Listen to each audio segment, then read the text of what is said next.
The GH5 has several different options for whether or not you're going to use an electronic shutter or a mechanical shutter. To access these controls, we go into the camera's menu.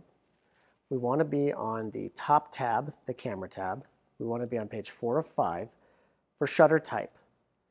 The top option is auto. So what auto will do is that it will automatically switch between the electronic shutter or the mechanical shutter depending on your needs. For example, the mechanical shutter in the camera can only go to an 8,000th of a second.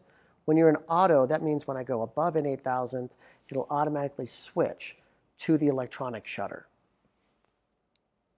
Mechanical shutter mode, that's going to be strictly mechanical shutter. It will deliver the best possible photo quality, but it limits you to an 8,000th of a second exposure.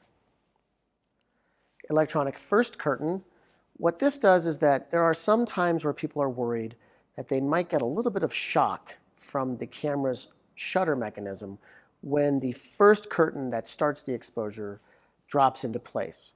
What this mode does is it gives us an electronic first curtain and then it ends the exposure with a mechanical shutter, giving you a nice sharp picture with a little bit of shutter lag.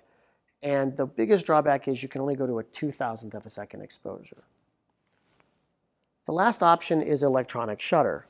The benefit to electronic shutter is that you can go all the way up to a 16,000th of a second, and it's a much quieter sounding shutter. The drawback to it is that it doesn't play well with certain kind of lights where you can get a lot of banding in the picture, and it has a tendency to be a little softer image.